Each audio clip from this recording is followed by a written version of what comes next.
श्री राम जय राम जय राम श्री राम जय राम जय राम श्री राम जय राम वत्सल भगवान की जय। परिश्रम तो कथा में प्रवेश नहीं करेंगे। हम लोग थोड़ा निर्जला एकादशी की व्रत के बारे में थोड़ी सी चर्चा करें। और जो लोग श्री राधा वल्लभ संप्रदाय से नहीं है उन्हें अवश्य ही आज का व्रत करना चाहिए। और जो लोग श्री राधा वल्लभ संप्रदाय से हैं, उन्हें कम से कम एक कथा तो सुननी चाहिए। बड़ी प्यारी कथा एक प्राप्त होती है, अनेक कथाएं प्राप्त होती है। इसमें कुछ जगहों पर ऐसा भी वर्णन है इसमें व्यास भगवान उपदेश कर रहे हैं, कुछ जगहों पर वर्णन है सुखदेव गोस्वामी उपदेश कर रहे हैं। लेकिन हम जो कथा सुन वो हमारे क्रम में सुन रहे हैं। हमने जितनी भी एकादशी अभी तक हुई सबकी कथा एक बार प्रभु कृपा से सुनी। हमारा क्रम यही है कि भगवान कृष्ण युधिष्ठिर जी को जो कथा सुना रहे वही कथाएं हम सुन रहे हैं। तो एक बार की बात, श्री युधिष्ठिर जी भगवान से पूछा कि प्रभु ये जनार्दन अपना का सारा महात्म्य को मैंने सुन लिया, आपने जो है अपना एकादशी की कथा तो मुझे सुना दी, जो ज्येष्ठ शुक्ल पक्ष की एकादशी है प्रभु अब आप जो है उसका वर्णन सुनाइए। एक मिनट, मेरी आवाज अब देखिए शायद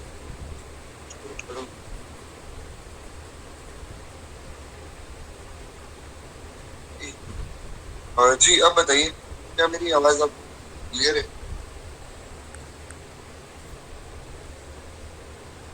तो बस 2-5 मिनट की दिक्कत है, क्या है कि वाईफाई जब चलाते उस वक्त थोड़ी सी दिक्कत आती है। आज मैं गलती से बंद कर दिया तो खैर कोई बात नहीं, एक बार फिर भगवान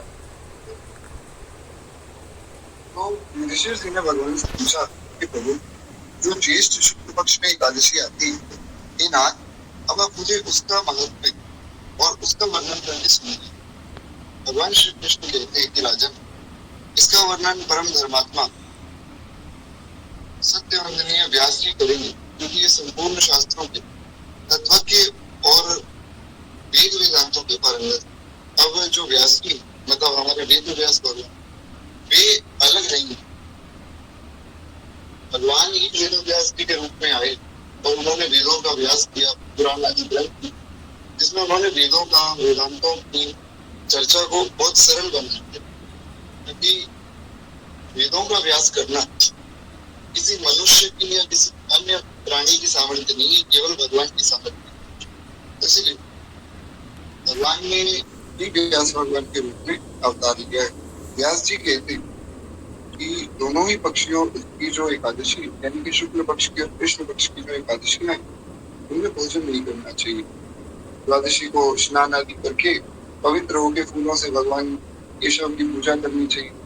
फिर नित्य कर्म अपना जो है अगर कोई ब्राह्मण है तो संध्या वंदन आदि जो नित्य कर्म उनको करने के बाद फिर जो है एक पवित्र ब्राह्मण को भोजन देकर अंत में स्वयं भोजन करना चाहिए। इस प्रकार जो है व्रत का जो है पारण किया जाता है। तो कल कुछ इस प्रकार से व्रत का पारण भी करना है। हालांकि इस पर मैंने वॉइस नोट भी भेज दिया था। तो क्या कहते कि आगे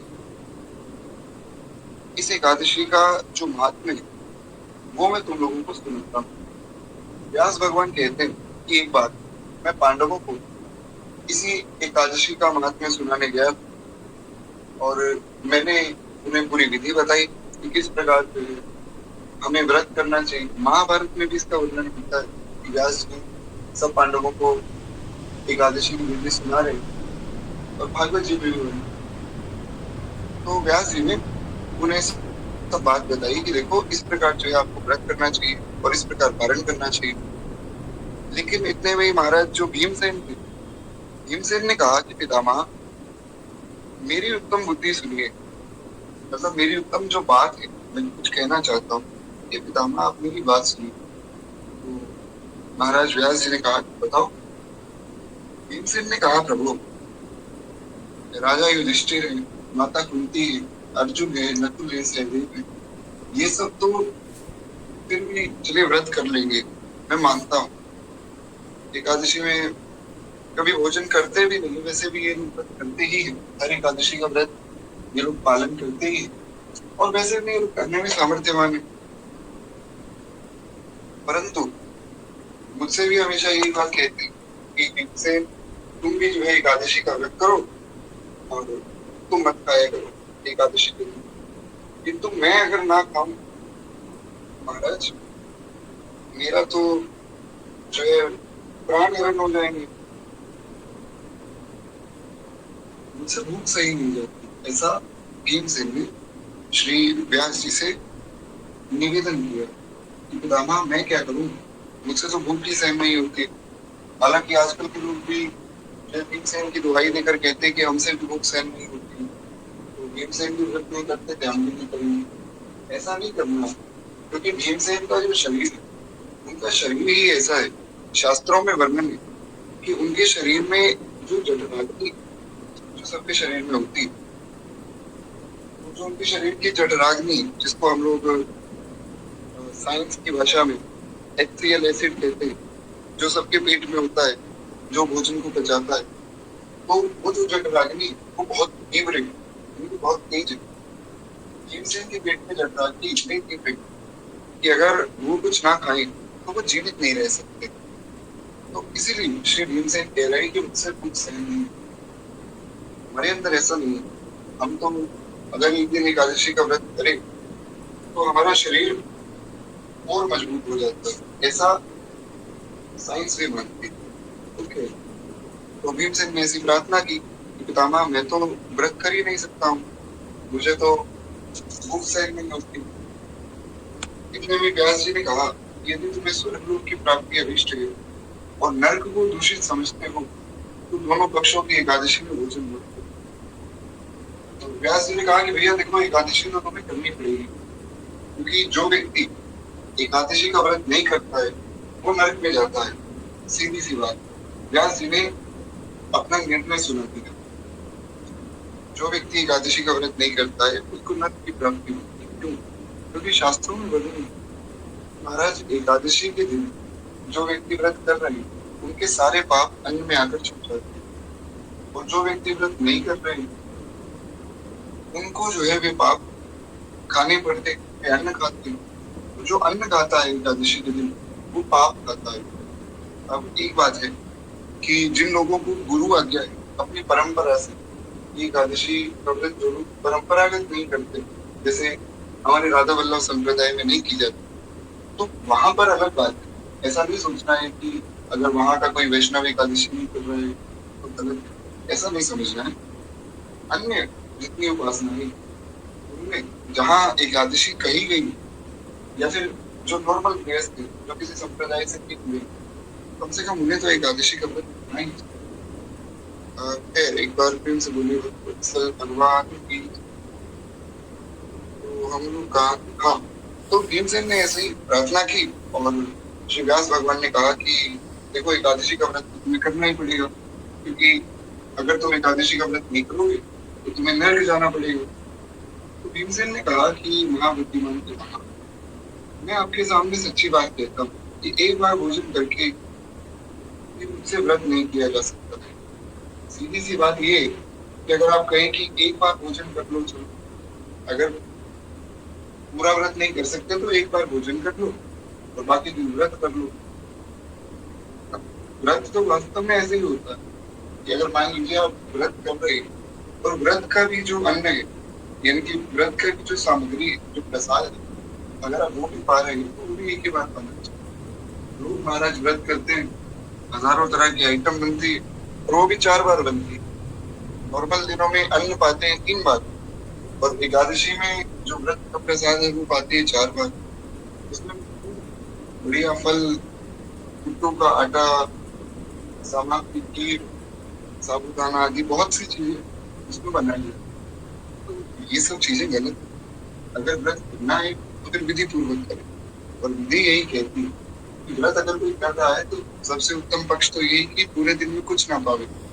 लेकिन अगर फिर भी इतना भी नहीं कर सकता है तो कम से कम इतना करे कि थोड़े से फल खा ले, थोड़े से फल और दूध खाकर दूध पीकर जो है अपना व्रत पूरा करे।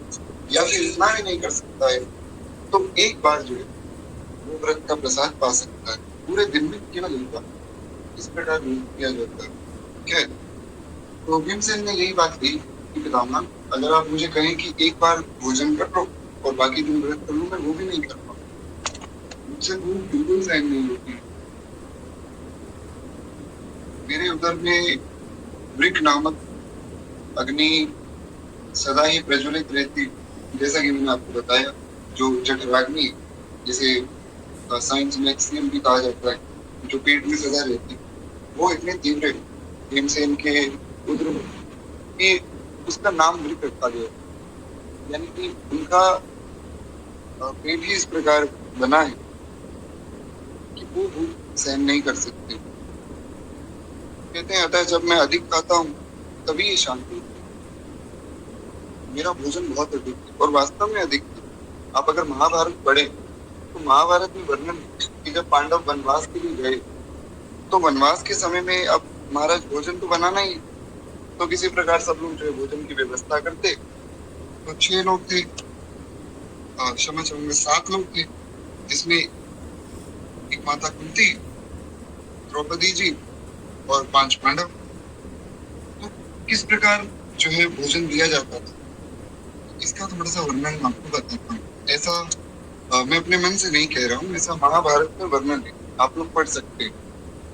महाभारत में ऐसा व्यास भगवान लिखते हैं कि महाराज जब भोजन का बंटवारा होता तो सबसे पहले भीम से एक जगह बैठ जाते थे और बाकी सब लोग एक जगह बैठ जाते थे। द्रौपदी जी सबको भोजन देती, तो भीमसेन की थाली में आधा भोजन रखा जाता था और जो आधा भोजन बाद में बचता उस आधे भोजन में से सब लोग पाते थे। इस प्रकार भीमसेन की बहुत तीव्र कोई बात जो है भीमसेन ने यहाँ कही, महाराज स्वर्ग नरक का तो मुझे पता नहीं, पर अगर मैं भूखा रह गया तो मेरी मृत्यु जरूर हो जाएगी। तो आप कोई ऐसा व्रत बताइए जिससे मैं कर सकूं और एक ही व्रत में मेरा सारा काम हो जाए। मतलब बारंबार ये जो 12 महीने में 24 एकादशी आ रही है ये ना रखनी पड़े, एक ही व्रत में मेरा काम मिल जाए। कुछ ऐसा आप बता दीजिए, मैं ये तो पालन कर जैसा आप कहेंगे पालन करूं। तो व्यास जी ने फिर बताया, व्यास जी कहते हैं कि देखो भाई, तुम्हारे लिए एक एकादशी है जिसको अगर तुम करोगे तो फिर तुम्हें सब एकादशी करने का पुण्य प्राप्त हो जाएगा। भीमसेन ने कहा कि बताइए मुझे। व्यास भगवान कहते हैं कि ज्येष्ठ शुक्ल पक्ष की एकादशी, यानी कि आज के दिन जो एकादशी, कहते हैं ज्येष्ठ शुक्ल पक्ष में जो एकादशी है या मिथुन राशि पर शुक्ल पक्ष की जो एकादशी, उसका यत्न पूर्वक जो है निर्जल व्रत। अब महाराज भीमसेन घबरा गए, बोले अभी तक तो फल आदि तो खा सकते थे, अब तो इन्होंने निर्जल ही कह दिया। पर भीमसेन ने कहा कोई बात नहीं, अब एक व्रत तो करना ही, तो एक व्रत मैं अच्छे से पालन कर लूंगा। तो बोले बताइए किस प्रकार मुझे जो है व्रत करना होगा, उसकी पूरी विधि बता दी और मैं जो है उस एकादशी को व्रत करूँ। तो श्री व्यास भगवान ने बताया कि देखो उस एकादशी को तुम निर्जल व्रत करो और केवल कुल्ला या आचमन करने के लिए ही उसमें जल डाल सकते। अब शास्त्रों में ऐसा वर्णन है कि एकादशी वाले दिन जो है हमें दातुन आदि भी नहीं करना चाहिए, तो 16 कुल्ला करने का विधान बताया गया है।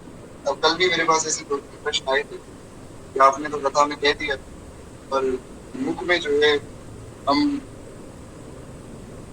जल कैसे डालें मुख शुद्धि के लिए, या फिर जो ब्राह्मण है उस 2 दिन ब्राह्मणों के भी मैसेज आए, भैया हम तो सुबह संध्या वंदन करते हैं, आचमन कैसे हो? तो व्यास भगवान ने कहा है वो विधि को नहीं त्याग सकते। एक तो महाराज कल बोले कि ठीक है संध्या वंदन रहने देता हूँ, ये बहुत गलत बात है। खैर हमारे यहाँ तो ज्यादातर माताएं ही विराजमान हैं। तो संध्या वंदन आदि जो भी विधि है वो करना बहुत आवश्यक है, उसे नहीं छोड़ सकते। तो व्यास जी कह रहे हैं कि जो संध्या वंदन आदि विधि का पालन है वो तो करना ही, तो सबको ही करना चाहिए, परंतु केवल उसी के लिए मुख खोलना है। आचमन प्राणायाम करने के लिए आप मुख खोले, या फिर तुला आदि करने के लिए मुख में आप जल डाल सकते हैं। बाकी समय तो भगवान का नाम जपते रहो, मुख भी मत खोलो। अगर ज्यादा बोलेंगे तो भी ज्यादा प्यास लगेगी, इसलिए ज्यादा बोले ही नहीं, बस भगवान का नाम जप करें, कीर्तन करें, खूब सत्संग करें। इस प्रकार जो है एकादशी का व्रत भी आपका अच्छे से हो जाएगा, आपको बहुत ज्यादा प्यास भी नहीं लगेगी। है तो वही बात जो है भगवान व्यास बता रहे हैं। तो उन्होंने कहा कि देखो, इस प्रकार से तुम जल को छोड़ दो, अन्यथा व्रत तुम्हारा भंग हो जाएगा। अगर तुम थोड़ा भी जल पी लोगे फिर व्रत टूट जाएगा। तो व्रत का त्याग कब करना, जल का त्याग कब करना है ये भी बताइए। तो कहते हैं कि एकादशी के सूर्योदय से लेकर अगले दिन के सूर्योदय तक, यानी कि व्रत के पारण के समय तक, तब तक जो है आपको जल का त्याग कर देना चाहिए, जल का और अन्न का दोनों का ही। क्योंकि एक महाराज प्रश्न आया तो बड़ा विचित्र था, और आया भी कल रात के समय में। उन्होंने कहा कि मैं पहली बार जो है निर्जल एकादशी का व्रत कर रहा हूँ, आप मुझे ये बताइए कि निर्जल एकादशी का मतलब क्या है। मैंने कहा भैया जो निर्जल हो, जो बिना जल के आपको व्रत करना है। बोले अच्छा, तो उसमें कुछ खा तो सकते हैं, तो फ्रूट आदि तो पा सकते हैं कि निर्जल है, निराहार थोड़ी, आहार के लिए मना थोड़ी किया गया। तो ऐसी समझदारी कृपा करके ना लगाओ। निर्जल का मतलब है कि जब कुछ पाना ही नहीं तो जल भी नहीं पीना। इस प्रकार से इसको समझो। खैर, तो कहते हैं कि सब कार्य जब पूर्ण हो तो जितेंद्र पुरुष ब्राह्मणों के साथ भोजन करें, और वर्ष भर में जितनी भी एकादशी है उन सबका पुण्य इस एकादशी में मिल जाता है। अब देखिए, यहाँ पर एक बात समझिए कि जो लोग नियमित रूप से एकादशी करते हैं, हालांकि वैष्णव को करनी ही चाहिए, जो लोग करते हैं नित्य एकादशी का पालन, उनके लिए बड़ी अच्छी बात यह है कि आज की एकादशी अगर कोई कर रहा है तो आज की एकादशी करने से साल भर में जितने आपने एकादशी व्रत किए उन सबका पुण्य आपको केवल आज की एकादशी करने मात्र से ही मिल जाएगा। दूसरी बात, अगर आपने जितने भी एकादशी व्रत साल भर में किए उनमें कुछ गलती हो गई जो हमें नहीं पता है, कि हम तो महाराज गलतियां करते रहते हैं। एक कहावत है ना, to err is to human, इंसान गलतियों का पुतला है, इस प्रकार हिंदी में कहा जाता है, to err is to human. तो हमसे कुछ ना कुछ गलती होती रहे, उसको सुधारने का सबसे अच्छा अवसर यही है। क्योंकि आज की एकादशी का जो व्यक्ति व्रत करता है उस व्यक्ति से जो भी त्रुटि पूरे साल भर की एकादशी में हुई वो सब त्रुटियां भगवान क्षमा कर देते, अगर आज जो है अच्छे से निर्जल व्रत का वो पालन कर दे। तो खैर, कुछ इस प्रकार जो है व्यास भगवान ने भीमसेन को सब कथा सुनाई, और भीमसेन को कहा है कि अगर तुम केवल इस एकादशी का पालन कर लो तो हे भीमसेन, तुम अच्छे से सब एकादशी का फल भी प्राप्त कर सकते हो। दूसरी बात, तुमसे अगर अन्य किसी व्रत में कोई गलती हो गई हो, चाहे एकादशी का व्रत हो या कोई भी व्रत, तो उससे भी तुम गलती का प्रायश्चित कर सकते हो। और इसमें कभी भी संदेह नहीं कि जो व्यक्ति एकादशी का व्रत करता है वो भगवान की प्राप्ति तो करता ही करता है, उसे भगवान की प्राप्ति तो हो ही जाती है, कम से कम नरक में तो वो जाता ही नहीं। फिर कहते हैं, शंख चक्र गदा पद्म धारण करने वाले भगवान केशव ने मुझे कहा था कि यदि मानव सबको छोड़कर एकमात्र मेरी शरण में आ जाए, केवल मेरी शरण ग्रहण करे और एकादशी को जो निराहार रहे, तो सब पापों से वो छूट जाता है। ऐसा भगवान का वचन है। और भगवान को जो एकादशी बहुत प्रिय भी है। हमारे गुरुदेव भगवान एक बात कहा करते, वे कहते हैं कि एक वैष्णव में 3 निष्ठाएं होनी चाहिए। बहुत ध्यान से सुनिएगा, बहुत जरूरी बात है। एक बार प्रेम से बोलिए वत्सल भगवान की जय, श्री सद्गुरुदेव भगवान की जय। हमारे गुरुदेव बड़ी प्यारी बात कहते हैं। वे कहते हैं कि भैया वैष्णव में 3 निष्ठाएं होनी चाहिए। सबसे पहली नाम निष्ठा, भगवान के नाम के प्रति खूब आपका भाव हो, खूब नाम जब आप करें और नाम के प्रति जो खूब आदर भी हो, विश्वास हो कि हाँ नाम से सब प्राप्त हो जाएगा। दूसरी है एकादशी निष्ठा, नित्य नियमित रूप से सब वैष्णवों को एकादशी का पालन करना ही चाहिए। और विश्वास मानिए, कभी ऐसी स्थिति आ जाए कि आप एकादशी का पालन नहीं कर रहे और आपने निश्चय कर दिया कि नहीं एकादशी तो करनी, विश्वास मानिए भगवान स्वयं आकर आपकी व्यवस्था बना देंगे। और ये वचन मैं आपको बहुत विश्वास के साथ कह रहा हूँ, स्वयं भगवान आपकी व्यवस्था बना देंगे। आपको तो केवल निश्चय करना है कि बस गुरु कृपा से, संत कृपा से हम एकादशी करेंगे। और तीसरी निष्ठा है तुलसी निष्ठा। श्री तुलसी महारानी के प्रति एक वैष्णव को सदैव आदर बुद्धि रखनी चाहिए, भगवत बुद्धि रखनी चाहिए। तुलसी महारानी साक्षात भगवान का स्वरूप, ऐसा भाव करके एक मनुष्य जो उनकी सेवा पूजा करता है वो निश्चित रूप से भगवान की प्राप्ति है। कुछ इस प्रकार एकादशी का महात्म्य सुनाया है व्यास जी ने। और भीमसेन ने भी सुनकर खूब सुख पाया। भीमसेन ने भी ये वचन दिया है कि हे पितामह, मैं एकादशी का व्रत करूंगा और केवल इस एक एकादशी को करने से, जैसा कि आपने कहा, सब एकादशी का पालन हो जाएगा, तो मैं इस एकादशी को पूर्ण निष्ठा से निर्जल रहकर व्रत का पालन किया। से जिनसे बहुत प्रेम भी नहीं होती, निर्जल रहकर इस एकादशी को व्रत किया तो गुरु को महाराज कम से कम कर पूरे साल में केवल एक दिन हम भगवान के लिए निर्जल रहे। कुछ इस प्रकार जो एकादशी का महत्वपूर्ण के बाद भगवान की एकादशी महारानी की। तो अब जो है हम लोग हमारी भक्तमाल जी की कथा में प्रवेश करें। भक्तमाल जी की कथा हम लोग अभी तक सुन रहे थे कि किस प्रकार श्री नरसिंह भगवान का चरित्र श्री नवा गोस्वामी जी कहते हैं। और नरसिंह भगवान का चरित्र नवा गोस्वामी जी ने कहने के बाद अब अगले अवतार पर नवा गोस्वामी जी पढ़ते पद का हम लोग जल्दी से स्मरण करें। जय जय मीन वराह कमठ नर हरि बलिबामन, परशुराम रघुवीर कृष्ण कीरति जगपाल, बुद्ध कल्कि अरु व्यास कृतु हरि, हंस मनवंतर जज्ञ ऋषभ है ग्रीव ध्रुव वर्धन, बद्रीपति दत्त कपिल देव, संकादिक करुणा करो, 24 रूप लीलार चिर श्री अग्रदास पद करो, 24 रूप लीलार चिर श्री अग्रदास पद करो।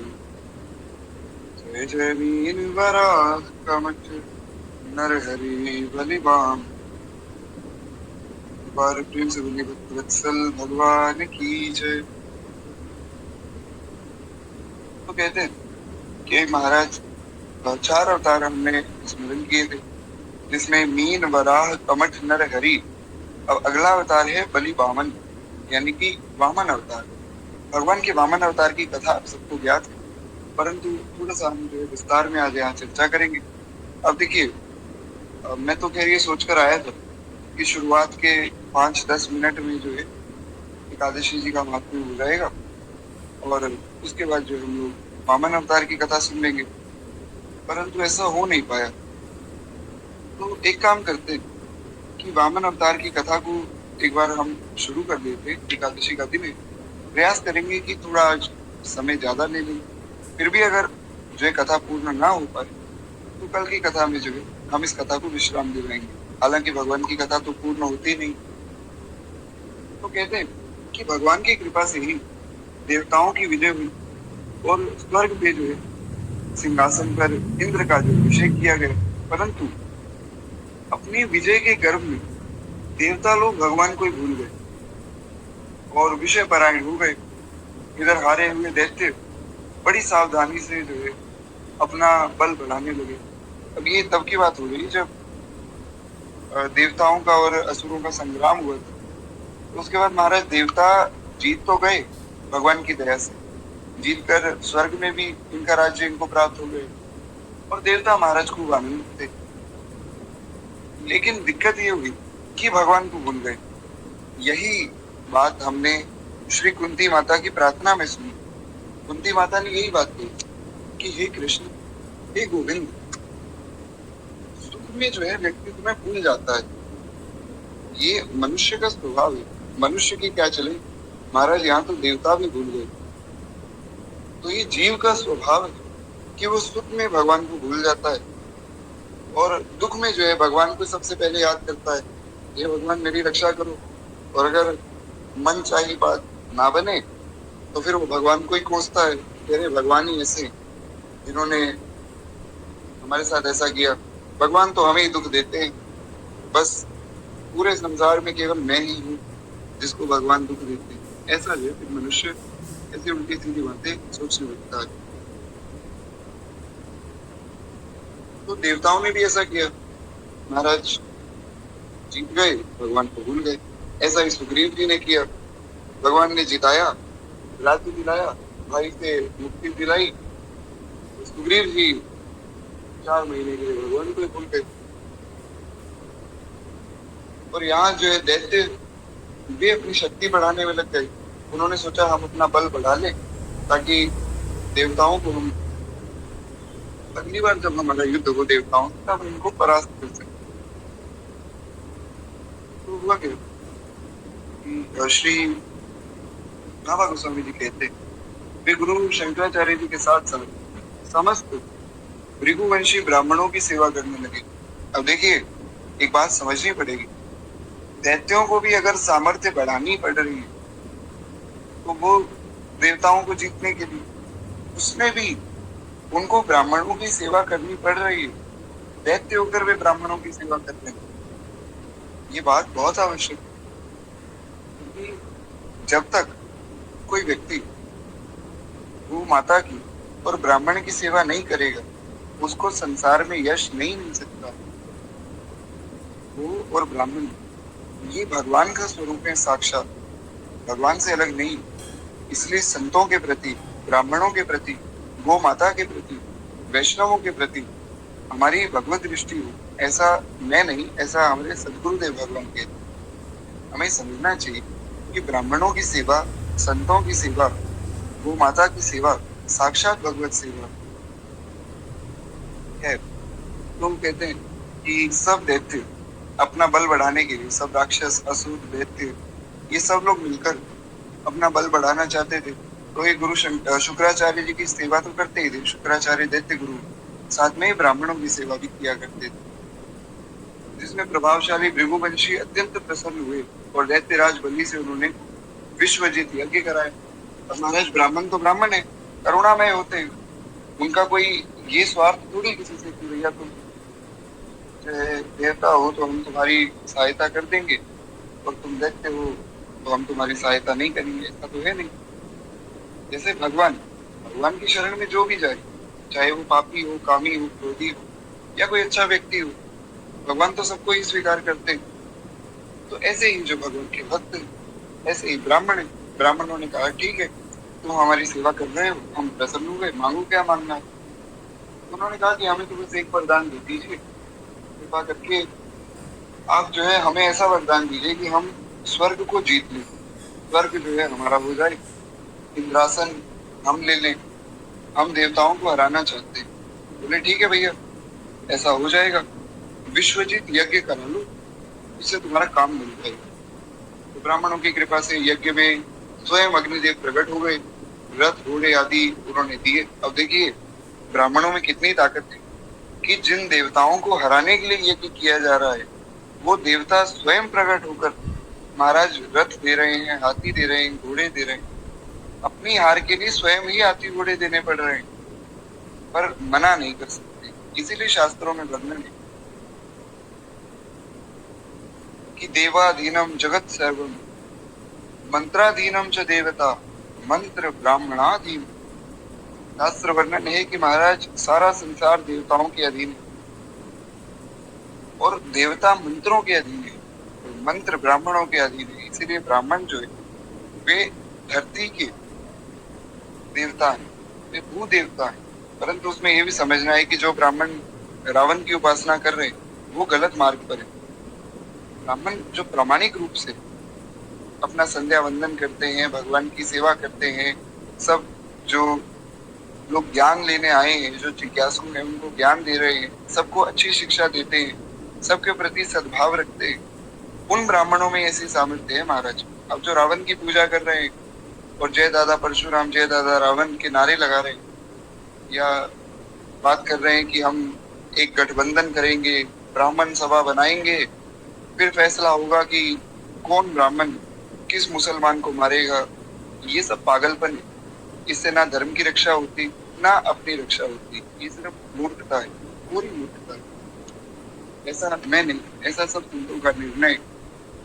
हमारे यहाँ श्री रामानुज संप्रदाय एक संत बड़े प्यारे श्री राघवाचार्य जी महाराज बड़ी सुंदर बात वे कहते हैं कि ब्राह्मण का काम ये सभा गठबंधन बनाना नहीं, ब्राह्मण का काम है जगत का हित करना। वे सभा बनाकर गठबंधन बनाकर ऐसे जगत का हित नहीं है, वो अलग विषय, उस पर हमें चर्चा नहीं करनी। तो कुछ इस प्रकार से ब्राह्मणों ने यज्ञ कराया, अग्निदेव को बुलाया और उनको कहा कि भैया रथ घोड़े दो ताकि ये लोग लड़ सके। उन्होंने दिए भी। तो कहते हैं कि सब देवता जो है सब अपना अपना योगदान देकर चले गए और शुक्राचार्य जी ने एक दिव्य शंख और प्रहलाद जी ने एक दिव्य माला दी।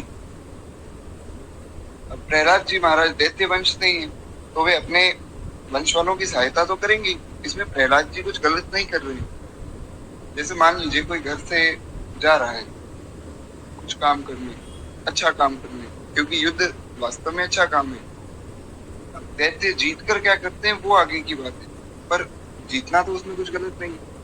तो घर से कोई अच्छा काम करने जा रहा है, चाहे वो व्यक्ति कैसा भी हो, घर वालों के लिए तो वो अच्छा ही है, तो घर वाले जो है उसकी सहायता करते हैं।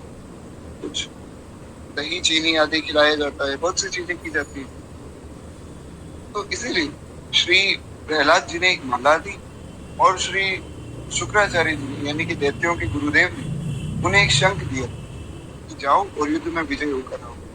इस तरह वस्तु सज्जित होकर वे सेना से उन्होंने जाकर अमरावती को घेर लिया। अमरावती जो है स्वर्ग में एक नगरी है जिसमें इंद्र रहते हैं, उसे अमरावती कहा जाता है। तो कहते कि उन्होंने जाकर अमरावती को घेर लिया। देवगुरु बृहस्पति के आदेश अनुसार देवताओं सहित इंद्र ने स्वर्ग को छोड़ दिया और वे लोग जाकर कंदराओं में छिप गए। जब भी देवताओं पर महाराज आक्रमण होता है तो देवता जाकर कंदराओं में छिप जाते हैं। तो कहते हैं कि विश्व विजयी हो जाने पर भृगुवंशियों ने बलि से 100 अश्वमेध यज्ञ कराए। अब हुआ क्या कि देवता तो भाग गए, देवताओं का राज्य दैत्यों ने छीन लिया और वे विश्व विजयी हो गए। क्योंकि जो नीचे के लोग हैं, अतल वितल सुतल पाताल तलातल रसातल इत्यादि प्रकार से, ये जो 7 लोग हैं ये तो उनके ही, ये तो दैत्यों के ही।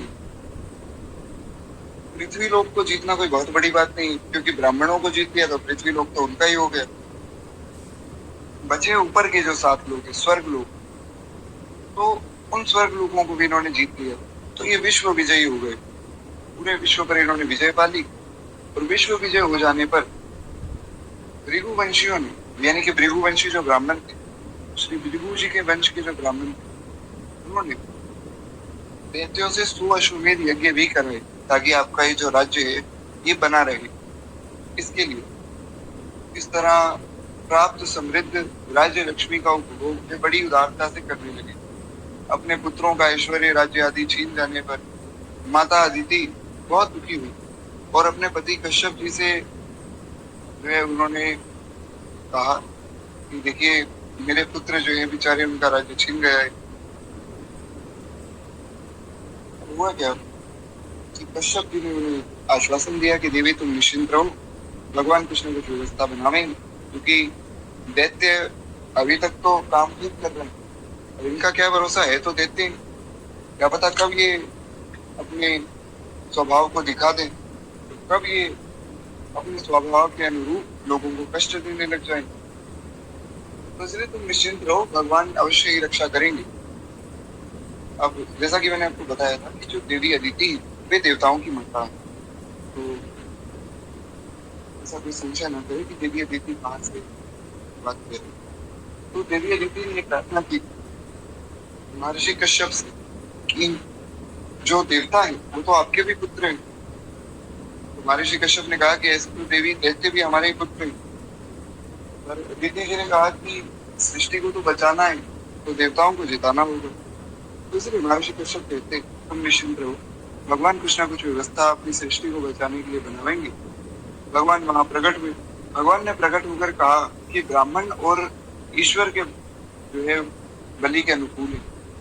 ब्राह्मण और भगवान दोनों बलि के अनुकूल है। बलि जो है दैत्यों के राजा थे, और राजा के अनुकूल जो अगर भगवान हो जाएं और ब्राह्मण हो जाएं, तो उस राजा को कोई नहीं हरा सकता है। पूरी पृथ्वी में किसी में ऐसी सामर्थ्य नहीं है कि उस राजा को हरा दे।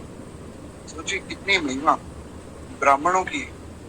आज के ब्राह्मणों का क्या हाल हो गया, ये देखकर बड़ा दुख होता है। इसी कारण से धर्म का विनाश हो रहा है, धर्म का पतन ही इसलिए हो रहा है कि लोग जो है मूर्खता के मार्ग पर चल रहे हैं। इसलिए जो पवित्र आचरण से अपने विधि निषेध का पालन कर रहे हैं, उन ब्राह्मणों के प्रति तो हमारी भगवत बुद्धि होनी चाहिए। तो साक्षात देवता ही कहते हैं कि महाराज इस प्रकार भगवान ने प्रकट होकर ये कहा कि देखो मैं तो कुछ नहीं कर सकता हूँ, बलि मेरा भक्त है, और मैं अपने भक्त के साथ अन्याय क्यों करूं भैया, मैं क्यों मारूं अपने भक्त को। और ब्राह्मण भी इसके अधीन है, ब्राह्मण तो मेरे लिए भी पूजनीय है, इसलिए भी जीता नहीं जा सकता। लेकिन बात यह है कि पृथ्वी की रक्षा तो करनी है। अब बलि चाहे मेरा भक्त है, पर बाकी सब दैत्य मेरे भक्त थोड़े ही, वे तो सबको कष्ट देंगे ही। इसलिए मैं एक काम करता हूँ, भगवान कहते हैं कि मैं तुम्हारे पुत्र के रूप में आता हूँ, और तुम्हारे पुत्र के रूप में आकर मैं बलि से उसका राज्य ले लूं। उसको जीता नहीं जा सकता है। कहीं अगर तुम्हारे मन में ये विचार हो कि भगवान मेरे पुत्र के रूप में आएंगे, फिर जैसे राम रूप में रावण को मारा, कृष्ण रूप में कंस को मारा, नरसिंह रूप में हिरण्यकश्यप को मारा, ऐसे ही बलि को मार देंगे। बलि को मैं मारूंगा नहीं, बलि मेरा भक्त है। कहते हैं मैं अंश रूप से तुम्हारा पुत्र बनकर तुम्हारे जो है संतानों की रक्षा करूंगा। इतना कहकर भगवान अंतर ध्यान हो गए। फिर जो है भाद्रपद के शुक्ल द्वादशी को हाँ भाद्रपद की शुक्ल द्वादशी को मध्याह्न काल में अभिजीत मुहूर्त में भगवान विष्णु महर्षि कश्यप के अंश द्वारा अदिति के गर्भ में प्रकट हुए, और कश्यप अदिति के देखते देखते उसी शरीर से वे वामन ब्रह्मचारी के रूप धारण करते भगवान प्रकट हुए, और प्रकट होकर उन्होंने तुरंत ही एक ब्रह्मचारी का रूप धारण कर लिया। वामन ब्रह्मचारी मतलब एक बटुक ब्रह्मचारी, एक छोटा सा स्वरूप उन्होंने धारण किया, एक बटुक का स्वरूप धारण किया। और महाराज बटुक का स्वरूप भगवान ने धारण किया है, ठीक वैसे ही जैसे कोई नट अपना वेश बदल लेता है, वैसे ही भगवान ने देखते देखते ही अपना वेश बदल लिया।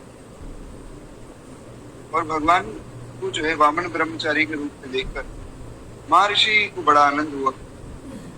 उन लोगों ने कश्यप प्रजापति को आगे करके उनके जात कर्म संस्कार करवाया, यानी कि जितने भी संस्कार थे जात कर्म से लेके आगे के जितने संस्कार थे सब करवाए, नामकरण आदि भी हुआ।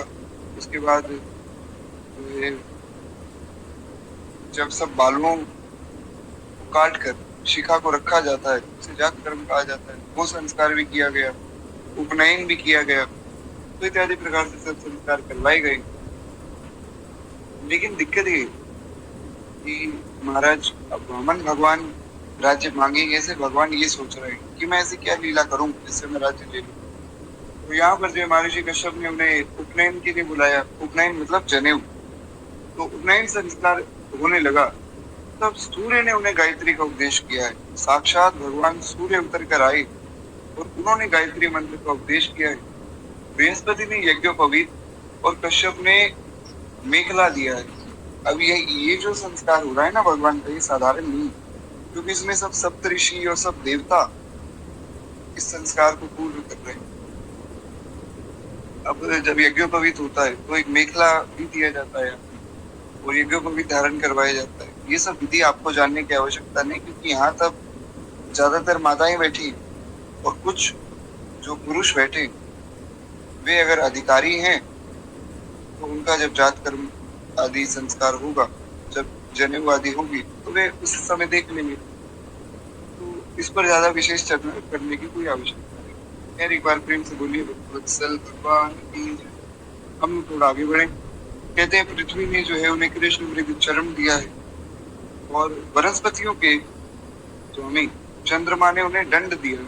एक दंड भी दिया जाता है बटुक ब्रह्मचारियों को जब उनका उपनयन हो रहा होता है। तो कहते हैं माता अदिति ने कोपीन, कोपीन मतलब नीचे पहनने के लिए वस्त्र, एक तरह से धोती समझ लीजिए, और उत्तरीय वस्त्र दिया है। एक तो धोती हो गई नीचे की, एक ऊपर छाती को ढकने के लिए, वक्षस्थल को ढकने के लिए उत्तरीय उसे कहा जाता है। और आकाश के अभिमानी देवताओं ने छत्र, ब्राह्मणों ने कमंडल, सप्त ऋषियों ने कुश और सरस्वती ने रुद्राक्ष की माला समर्पित की है। कुबेर ने भिक्षा का पात्र दिया है। अब सोचिए, कुबेर जिसको भिक्षा का पात्र दे, क्या उस भिक्षा पात्र में कभी भिक्षा की कमी होगी? और दूसरी बात, जिस भिक्षा पात्र को भगवान स्वीकार करे, उस भिक्षा पात्र में तो महाराज कमी होने का सवाल ही नहीं। तो कहते हैं कुबेर ने भिक्षा पात्र दिया है भगवान को, और साक्षात जगत माता अन्नपूर्णा ने भिक्षा दी। माता भगवती अन्नपूर्णा ने ही उन्हें भिक्षा दी है। क्योंकि जब जनेऊ संस्कार किया जाता है ना ब्राह्मणों का, तो उन्हें कहा जाता है कि भैया आप जाओ और जाकर घर घर में भिक्षा मांगो, क्योंकि वास्तविक विधि तो यही है। ब्राह्मण का निर्वाह तो भिक्षाटन से ही होता था पहले। आज के समय में लोग उल्टी सीधी बातें करने लग गए, पर पहले ब्राह्मण कोई काम थोड़ी करते थे। ब्राह्मण का कर्म तो ये था कि तुम यज्ञ कराओ, यज्ञ करो, वेद पढ़ो, वेद पढ़ाओ, दान दो और दान लो, और संसार को एक अच्छा मार्ग दिखाओ, सबको एक अच्छी दिशा दिखाओ कि वे अपने जीवन में कैसे आगे बढ़ सकते हैं। जो क्षत्रिय हैं वे किस प्रकार सबकी रक्षा कर सकते हैं, जो वैश्य हैं वे किस प्रकार अन्न कमाकर, धन कमाकर सबका पालन पोषण कर सकते हैं। पर ब्राह्मण जो है सबको मार्ग दिखाते थे। आज का समय तो कहते हैं कि महाराज साक्षात अन्नपूर्णा माता ने ही भगवान को भिक्षा दी है, और इस प्रकार जो है उनकी ब्रह्मचर्य दीक्षा पूर्ण हुई। और उसी समय भगवान ने सुना कि सब प्रकार की सामग्रियां संपन्न हो गई। यशस्वी बलि भृगुवंशी ब्राह्मण के आदेशानुसार बहुत से अश्वमेध यज्ञ जो है दैत्य कर रहे हैं। तब भगवान तुरंत वहां के लिए प्रस्थान करते हैं। भगवान ने कहा कि देखो, दैत्य बहुत से अश्वमेध यज्ञ कर रहे हैं, तो मुझे वहां जाना पड़ेगा, क्योंकि उन्हें पहली बात तो रोकना है। दूसरी बात, अगर अभी राज्य ना मांगा तो इनका राज्य अटल हो जाएगा, फिर इनके राज्य को कोई, क्षमा चाहूंगा, अचल हो जाएगा, फिर इनके राज्य को कोई भी छीन नहीं सकता है। देवताओं ने पूरी सहायता की कि भगवान आप जल्दी से जल्दी वहां जाइए, हमारा राज्य बचाइए। राजा बलि नर्मदा नदी के उत्तर तट पे भृगु कच्छ नामक क्षेत्र में भृगुवंशियों के आदेशानुसार एक श्रेष्ठ यज्ञ का अनुष्ठान कर रहे थे। ठीक उसी समय हाथ में छत्र, दंड और जल से भरा कमंडल लिए वामन भगवान ने अश्वमेध यज्ञ के मंडप में प्रवेश किया। वे कमर में जो है मूंछ की मेखला और गले में यज्ञोपवीत धारण किए हुए थे। बगल में मृग चर्म थी और सिर पर जटा थी। राजा बलि ने जो है स्वागत वाणी से उनका अभिनंदन किया खूब महाराज स्वागत किया है। राजा बलि, भागवत जी में वर्णन है कि राजा बलि उठे, उनको खूब आदर सत्कार दिया और कहा कि भगवान आप आइए, ब्राह्मण हमारे घर पधारे हैं, इससे अच्छा हमारे लिए क्या होगा। तो इस प्रकार जो है राजा बलि ने भगवान को खूब सम्मान दिया। राजा बलि को तो यही लग रहा था कि कोई ब्राह्मण है। तो राजा बलि ने कहा कि बताइए यहाँ पधारने का आने का। तो भगवान ने जो उन्हें बताया ब्रह्म कुमार, ऐसा जान पड़ता है कि आप कुछ चाहते हैं। ऐसा बलि ने पूछा, आप जो भी कुछ चाहते हैं अवश्य ही सब कुछ आप मांग लीजिए। भगवान ने प्रसन्न होकर बलि का अभिनंदन किया है और कहा कि राजन, आपने जो कुछ कहा वो धर्म में होने के साथ साथ आपकी कुल परंपरा के अनुरूप हुई। बलि ने कहा कि प्रभु आप जो कुछ चाहते हैं मांग लीजिए, मैं राजा बलि हूँ, तीनों लोगों का राजा हूँ, आप जो मांगेंगे मैं आपको दे दूंगा। अब बलि कौन है? बलि प्रहलाद जी के पोते हैं। तो इसीलिए श्री भगवान वामन रूप में कहते हैं कि देखो तुमने जो कहा, एक तो ये धर्मनिष्ठ बात कही कि कोई ब्राह्मण अगर आपके दर पे आ रहा है तो आप उसकी सेवा करें, यही आपका धर्म है। दूसरी बात, ये आपकी कुल परंपरा के अनुरूप है, आपके कुल में यही रीत चली आ रही है। आपके जो दादाजी हैं प्रहलाद जी, उनसे प्रहलाद जी हमेशा ब्राह्मणों का सम्मान करते थे, क्योंकि प्रहलाद जी परम भागवत महाभागवत है, वैष्णव है। तो कहते हैं, फिर ये कहकर उन्होंने बलि के पूर्वजों का यशोगान किया। कहते हैं बलि के पिता विरोचन की उदारता, पितामह प्रहलाद की भक्त निष्ठा और पर पितामह हिरण्यकश्यप हिरण्याक्ष के अमित पराक्रम की प्रशंसा की। अब भगवान अगर हिरण्यकश्यप और हिरण्याक्ष की कथा ना सुनाते तो बलि को विश्वास कैसे होता कि ये मेरे पूर्वजों की महिमा गा रहे हैं। इसलिए भगवान ने उनके पराक्रम की भी महिमा की। भगवान महाराज बड़े कौतुकी, भगवान बहुत कौतुक करते हैं। तो बलि को किस प्रकार जो है अपने अनुकूल किया, कहा कि देखो तुम्हारे पिता जो विरोचन है कितने उदार थे, कितनी सबकी सहायता करते थे, गरीबों की मदद करते थे।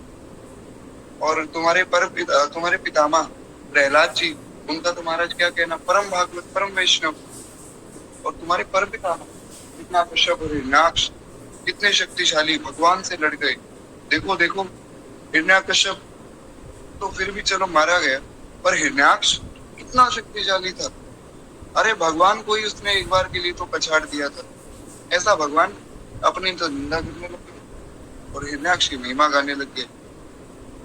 तो कहते हैं कि इस प्रकार वे प्रशंसा करके कहते हैं, मैं केवल आपसे केवल अपने पांव से, अपने डग से 3 डग पृथ्वी चाहता हूँ, 3 पांव पृथ्वी चाहता हूँ। तो बलि जी हंसने लगे। बलि जी ने कहा कि प्रभु ये तो आप मेरा अपमान कर रहे हैं। तो वामन भगवान ने पूछा कि इसमें तुम्हारा अपमान कैसे हुआ भैया? बोले कि आप बलि से, जो कि तीनों लोगों का राजा है, उस बलि से आप महाराज केवल 3 पग सृष्टि मांग रहे हैं। ये 3 पग धरती में आपका क्या उपयोग?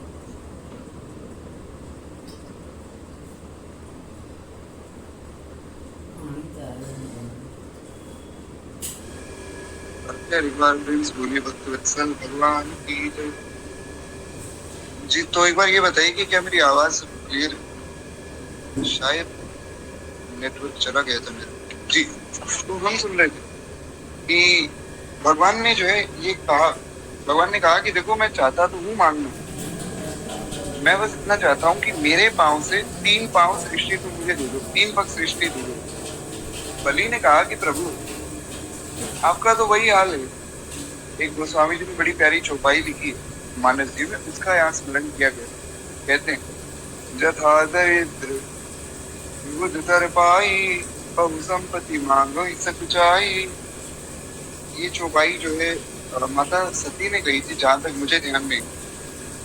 हाँ, उन्होंने राम नाम के लिए कही थी कि भगवान का नाम पाने के बाद भी जो मनुष्य, माता पार्वती ने ये बात कही कि भगवान के नाम को प्राप्त करने के बाद भी जो मनुष्य उससे संसारिक वस्तु मांगता है वो मूर्ख है। क्यों? क्योंकि जैसे किसी दरिद्र को कल्प वृक्ष मिल जावे और कल्प वृक्ष को पाने के बाद वो उससे कुछ मांग ना पाए, मूर्खता है। उसी प्रकार बलि हंसने लगे। बलि ने कहा, प्रभु आपका वही हाल है। अरे आपके सामने मैं खड़ा हूँ, बलि तीनों लोगों का राजा, आप जो मांगेंगे आपको मिल जाएगा। प्रभु आप आज्ञा तो कीजिए, आप बोल कर देखिए, तीनों लोग दे सकता हूँ मैं आपको। आप 3 पग सृष्टि, और वो भी आप अपने पाँव से। आपके पाँव कितने?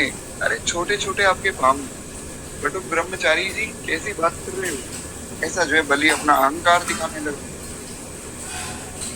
कहता है कि भगवान ने कहा कि नहीं, कम मांगने में दरिद्र हेतु नहीं, संतोष हेतु। ऐसा मत समझो कि मैं दरिद्र हूँ इसलिए कम मांग रहा हूँ। मेरा संतोष है, मुझे 3 पग धरती चाहिए भैया, मेरा संतोष 3 पग में। वो धन गज धन बाजी धन और धन धन खान, जो आवे संतोष धन सब धन दूर समान। बहुत प्यारा ये भाव है कि वो धन, गज धन, बाज धन और रत्न धन, ये अगर किसी को प्राप्त हो जाए, संतोष प्राप्त ना हो, यानी कि गाय को, गो माता हो, गोवंश हो, ये तो अच्छी बात है। वैसे खूब जो है हाथी घोड़े रत्न सब हो, पर अगर संतोष का धन नहीं आया, संतोष आपके मन में नहीं आया, सब धूल है, सब बेकार है। और अगर आपके पास खाने के लिए कुछ नहीं, संतोष है कि भैया हम भगवान के, भगवान हमारे, बात खत्म, तो सुदामा जी के जैसा जीवन हो जाए, ये समझना है। खूब धन धान्य है, मणि माणिक्य है, संतोष नहीं तो सब कुछ धूल है, सब कुछ बेकार है। इसलिए संतोष बहुत आवश्यक है।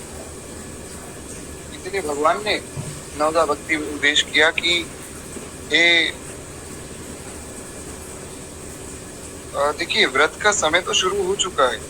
व्रत तो सूर्योदय से ही शुरू हो जाता है। वैसे तो व्रत जो है दशमी की रात को ही शुरू हो जाता है। तो अगर आपने अभी तक जल नहीं पिया है, या प्रयास कीजिए आप जल मत पीजिएगा, क्योंकि सूर्योदय हो चुका है। तो हम चर्चा कर रहे थे कि संतोष का धन बहुत आवश्यक है। माता शबरी को भगवान ने उपदेश किया है। 6ठी भक्ति यही बताई, 8वीं भक्ति यही बताई कि माँ शबरी संतोष करो, मेरा भक्त बड़ा संतोषी होगा है। तो बलि ने कहा कि अच्छा 3 पग ही लेना है तो मेरे दैत्य के पग से ले लीजिए। मेरे पास इतने बड़े बड़े विशाल काय दानव कि ये जब चलते हैं तो ये एक एक पग में एक एक राज्य नाप लेते हैं। तो आपको 3 पग धरती चाहिए तो मैं अपने दैत्यों को कह देता हूँ ये आपको 3 पग धरती अपने पाँव के अनुसार दे देंगे। देखिए एक एक योजन इनका एक एक पाँव है, एक एक योजन जितना तो इनका एक एक पाँव है, 12 किलोमीटर जितना तो एक पैर है। अगर 3 पैर भी आए तो 36 किलोमीटर हो गए। और थोड़ा सा अगर पैर को खोल कर चलेंगे तो कम से कम 50-60 किलोमीटर, ऐसा एक हम अनुमान लगा रहे हैं। उस समय तो महाराज अलग ही अनुमान होगा। ऐसा जो है बलि महाराज ने कहा कि भैया मेरे दैत्यों के पाँव से ले लो। भगवान भी पूरे हटी थे, भगवान तो भगवान है, पूरे कौतुकी।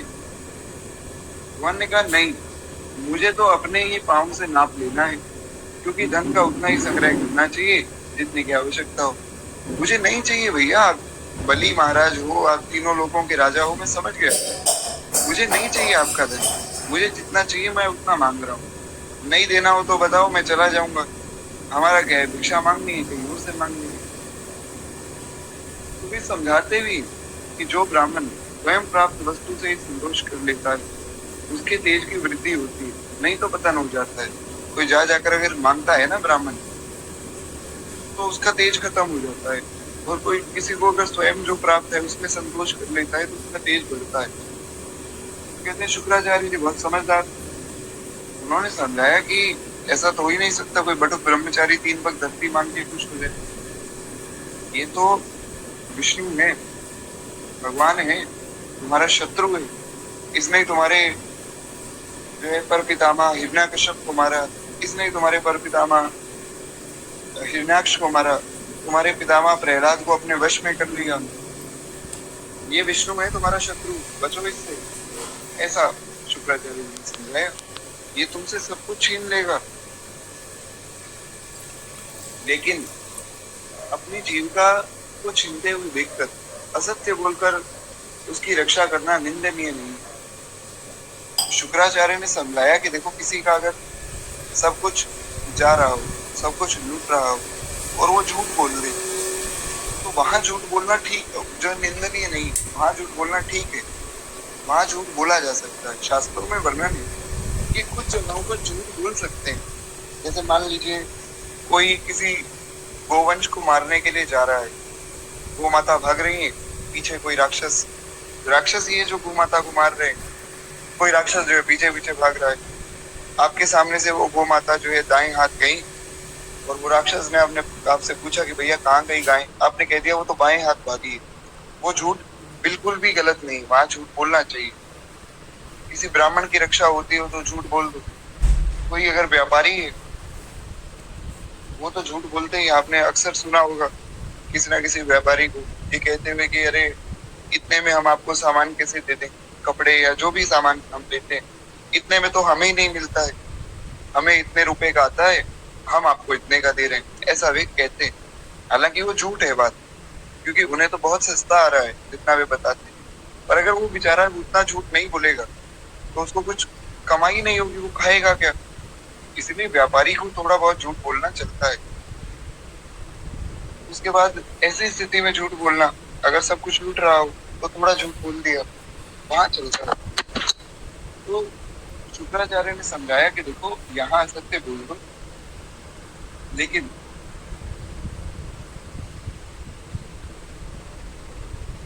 हाँ, एक बात सुनिए कि राजा ने असत्य बोलना देने को कहकर फिर नकार जाना स्वीकार ना किया। राजा ने कहा कि मैंने कह दिया मैं दूंगा, और मैं महादानी इसलिए तो माना गया, महाराज बलि को महादानी माना गया।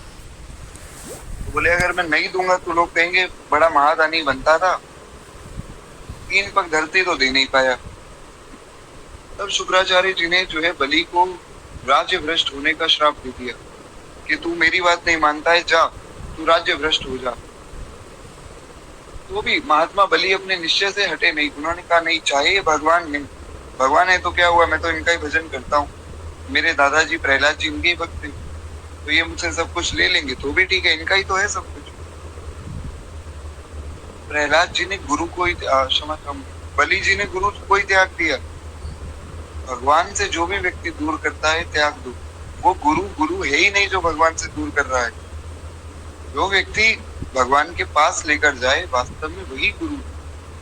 और संत सवे गुरुदेव ने, जो भी संत हमें भगवान की प्राप्ति करा रहे हैं, भगवान के पास लेकर जा रहे हैं, वो संत भी गुरु समान ही है।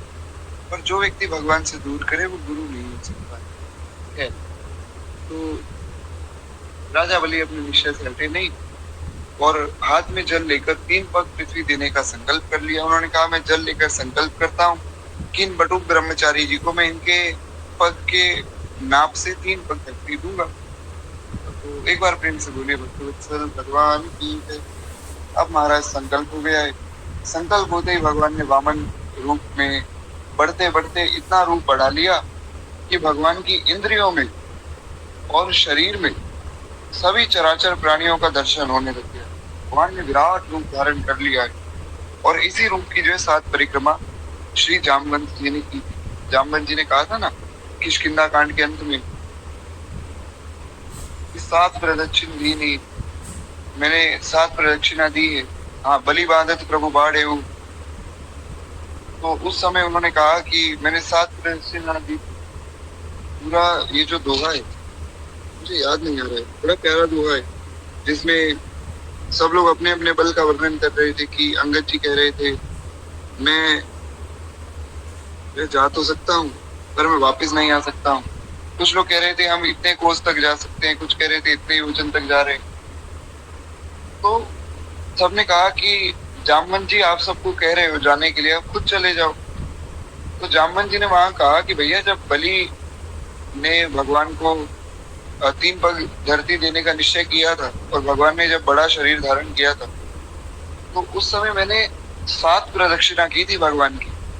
हाँ, दोहा बड़ा प्यारा है, ये याद आ गया भगवान की दया से। तो इसमें जो है श्री जामन जी कहते हैं, बलि बांधत प्रभु बाड़े सो तन बरनी न जाए, और उभे हृदय महादीनी सात प्रदक्षिण धाय। एक बार प्रेम से बोलिए भक्तवत्सल भगवान की जय। अब भगवान की कृपा से याद आ गया, बड़ा प्यारा दोहा है।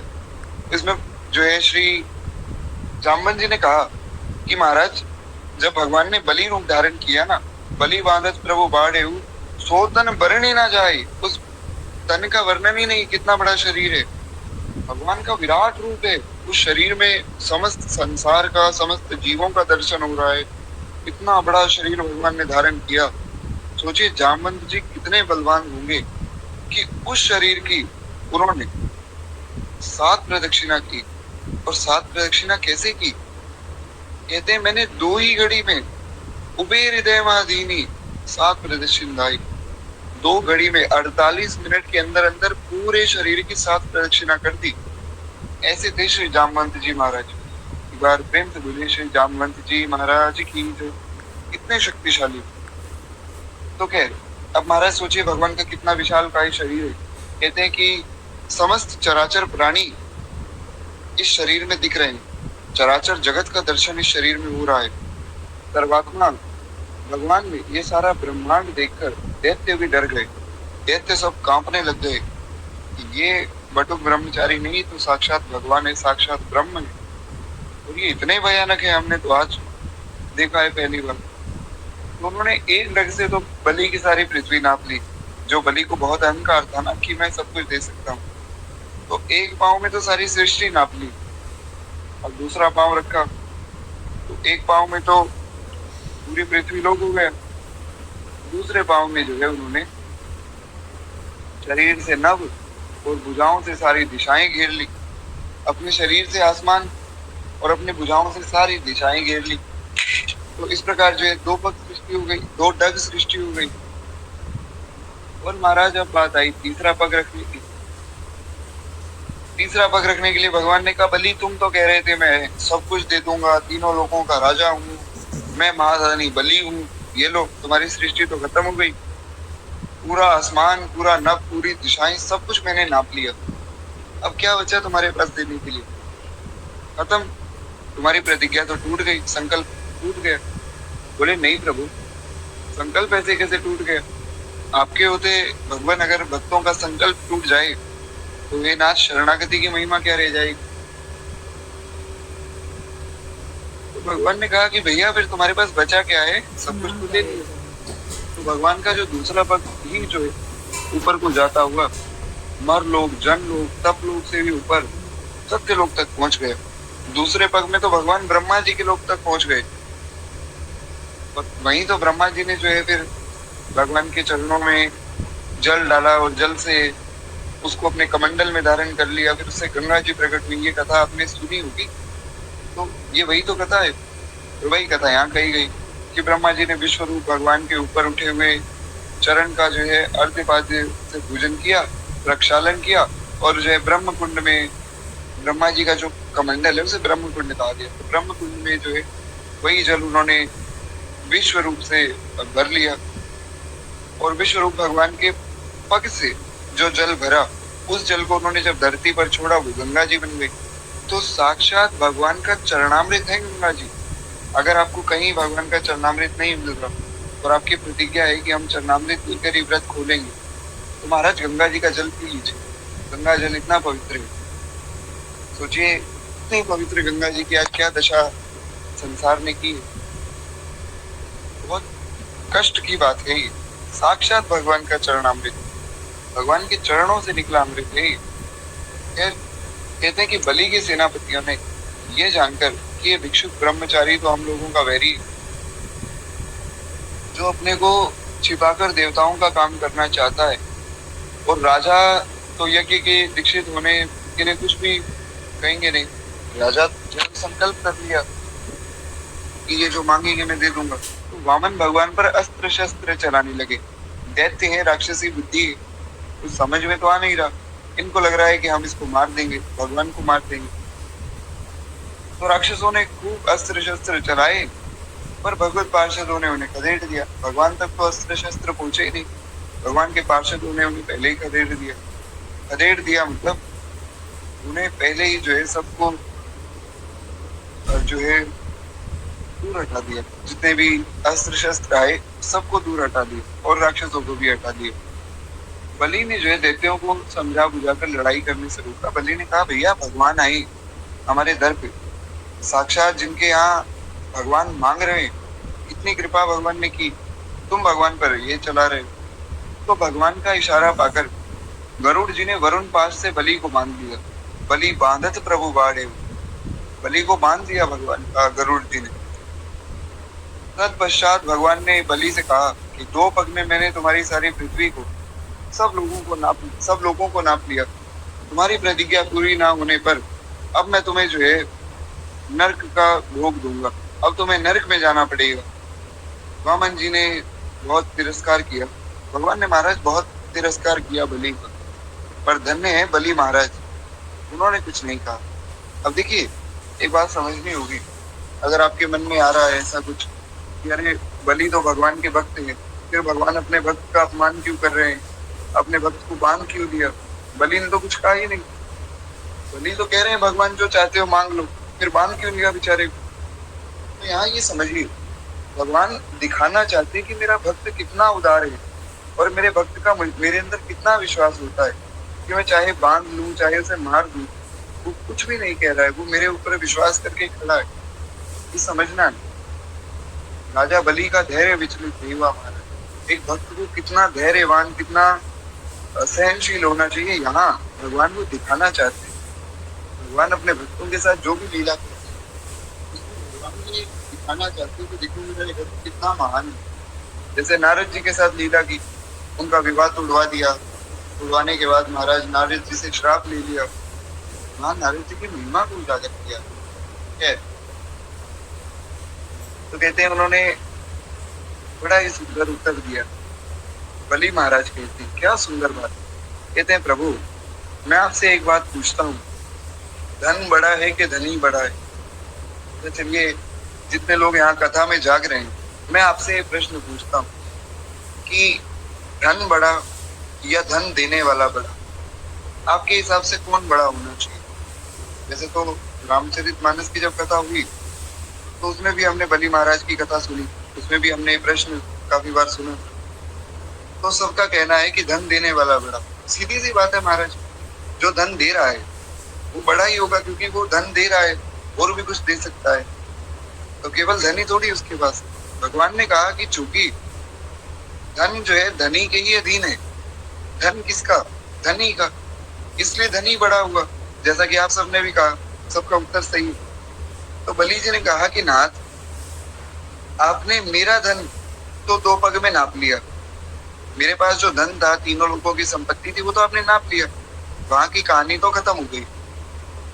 रही बात 1 पग की, अब आप चाह रहे हो कि 1 पग और मैं आपको दूं, तो मेरा धन तो गया, लेकिन देने वाला तो मैं हूं, धन देने वाला बड़ा हुआ, तो दूंगा तो मैं ही, तो अब मुझे ही ले लो।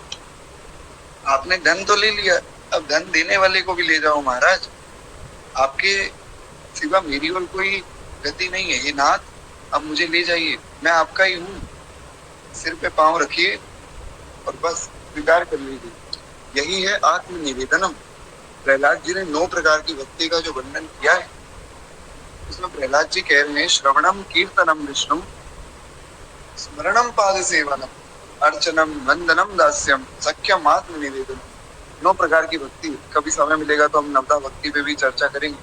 हालांकि एक बार हमने पूरा एक सत्र 3 घंटे का केवल नवदा भक्ति पर ही चर्चा की, भगवान की बड़ी कृपा रही, और 2-3 सत्र ऐसे हुए।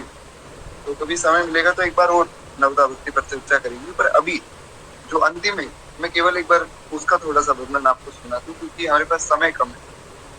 तो अंतिम है आत्मनिवेदन। भक्ति का अंतिम जो एक पथ है वो है आत्मनिवेदन। भक्त सब कुछ करता, अंत में भगवान को खुद को निवेदित कर देता है। अंत में कहता है, हे नाथ, हे मेरे नाथ, मैं आपका हूँ। हे नाथ, हे मेरे नाथ, आप केवल मेरे हैं। हे नाथ, हे मेरे नाथ, मैं आपको गुरु नहीं। ऐसा जो है स्वामी श्री राम सुखदास जी महाराज कहा करते थे। तो ये क्या है? ये आत्मनिवेदन है कि हे प्रभु, अब हम जो भी हैं, जैसे भी हैं, केवल आपके, अब अन्य कोई आश्रय नहीं है, केवल आपका सहारा। बनो इतने न निरमोही, दया सागर कहते हो। मुझे श्री हरे राम बाबा का पद मैंने आपको सुनाया था, उनका ही ये पद है, बहुत सुंदर पद। हरे राम बाबा का महाराज एक एक पद बड़ा प्यारा है। बनो इतने न निरमोही, दया सागर कहते, सभी के कष्ट हरते हो। बहुत प्यारा भाव। कहते कि हे नाथ, आप सबके कष्ट हरते हो। हे प्रभु, सबके दुख हरते हो। और मेरे समय क्या हो जाता है? हमें फिर क्यों सताते हो? बनो इतने न निर्मोही, दया सागर कहते हो। बड़ा प्यारा भाव। जो दोगे दर्शन निज जन को, तुम्हारा क्या हर्ज होगा? न आते हो बुलाने से, मुझे इतना रुलाते हो। बनो इतने न निर्मोही, दया सागर कहते हो। आज एकादशी है तो थोड़ा जो है कीर्तन हो जाए, भजन हो जाए, होना ही चाहिए। इसीलिए मैंने सोचा एक पद जो है पूरा ही कर लेते हैं। बड़ा प्यारा पद है। तो इसमें श्री हरे राम बाबा भगवान से कह रहे हैं कि प्रभु, आप इतने निर्मोही क्यों बन जाते हो? अरे महाराज, जब सारे संसार कष्ट हर रहे हो, दुख हर रहे हो, मुझे क्यों कष्ट देते हो? फिर एक बार मुझे दर्शन दे दोगे। मैं आपसे क्या मांग रहा हूँ? कुछ नहीं मांग रहा हूँ। एक हरे राम बाबा का एक और पद है, एक और पद है जिसमें वे प्रार्थना करते हैं भगवान से, तुम्हें देखने की बड़ी लालसा है, न समझा इसे मन मेरा मानता है। बहुत प्यारा पद है। तो इसमें वे बस एक ही बात कहते हैं कि तुम्हें देखने की बड़ी लालसा है, न समझा इसे मन मेरा मानता है। कहते हैं प्रभु, आपको देखने की बड़ी इच्छा है, मेरा मन मान नहीं रहा है। मन कहता है कि भगवान का दर्शन करके आऊं। हरि दर्शन की प्यासी अखियां, हरि दर्शन की प्यासी, हरि दर्शन की प्यासी। बड़ा प्यारा भाव है महाराज। तो कहते हैं कि हरि दर्शन की प्यासी अखियां हरि का दर्शन करना चाहती। तो वही बात यहाँ उन्होंने कही कि एक बार दर्शन ही तो आपसे मांग रहा हूं, एक बार दर्शन दे दोगे तो क्या चला जाएगा। एक भजन जो मैंने गाया था गुरुदेव का, थोड़ा अगर आप मुझे उसके कोई एक आधा शब्द बता सके, एक आधी लाइन बता सके तो अच्छा रहेगा। मतलब क्या मुझे स्मरण आ जाएगा कौन सा भजन था। कहते हैं कि महाराज आगे वे वर्णन करते हैं, करो उपकार मन मोहन, करो मेरी मुसीबत को, अकारण मैं ही देशी हूँ, तुम्हें गीता में गाते हो, किसी चिंता में रहता हूँ, तुम्हें मैं किस तरह पाऊं, पुकारूं किस तरह तुमको, जिसे सुन दौड़ आते हो। बनो इतने न निर्मोही, दया सागर कहते हो, सभी के कष्ट हरते हो, हमें फिर क्यों सताते हो। बनो इतने न निर्मोही, दया सागर कहते हो। बड़ा प्यारा भाव है महाराज। तो ये कहते हैं कि करो उपकार मनमोहन, हे मनमोहन मुझ पे उपकार करो, मेरी इस मुसीबत को हरो, अकारण मैं हितैषी हूँ। आपने ही गीता में कहा है कि जो मेरा भक्त है वो मेरी कृपा का पात्र है। करो कृपा, मैं आपका भक्त हूँ, मैं आपकी कृपा का पात्र हूँ, करो महाराज कृपा करो। वे भगवान से ऐसा भाव क्यों कह पा रहे हैं? आत्मनिवेदन कर दिया।